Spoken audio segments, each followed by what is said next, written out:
Julien Lahaut was a Belgian politician and communist. He became leader of the Communist Party of Belgium after the First World War, a dissident during the German occupation of 1940–44. He became a vocal advocate for the abolition of the Belgian monarchy during the post-war royal question. His assassination in August 1950, at the height of the crisis, has often been attributed to Belgian royalists but remains unsure. Political background. During the First World War, Lahaut served in the Belgian army and was part of the Belgian Expeditionary Corps in Russia, fighting on the Eastern Front along with Imperial Russian forces. After his return to Belgium, he joined the new Communist Party of Belgium. He soon became a communist deputy, was later the party's chairman.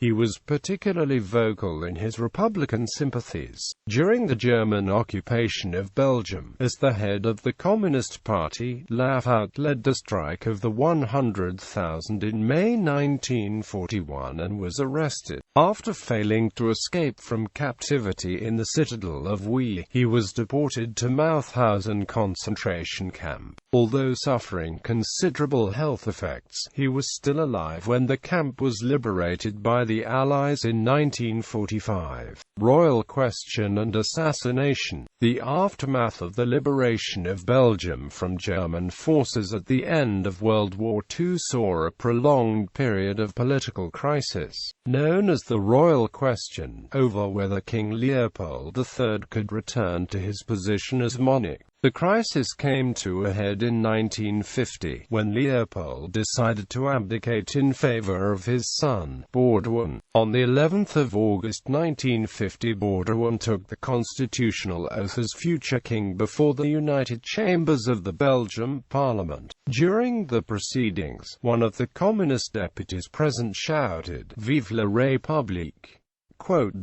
Lahaut was reported to have been the deputy responsible, though in the confusion of the moment this remains unconfirmed. A week later, on the 18th of August 1950, Lahaut was assassinated by two unknown gunmen outside his home in Sararing. Coming at the end of the constitutional crisis, Lahaut's death caused widespread outrage, especially in left-wing circles. Strikes were organized all over the country, while 300,000 people attended his funeral. The communist newspaper Le Drapeau Rouge carried the headline, "A Monstrous Crime. Our dear comrade Julien Lahaut, leader of the Communist Party, was assassinated last night by the Leo-Rexists." François Goossens, a Belgian royalist, was later identified as one of the murderers, although it is uncertain whether he fired the actual shots. On the 19th of July 2012, the Belgian Senate agreed to consider a legal proposal to extend funding for a historical study on the assassination. On the 17th of August 2012, Minister Paul Magnet announced a federal contribution of €320,000 to the study.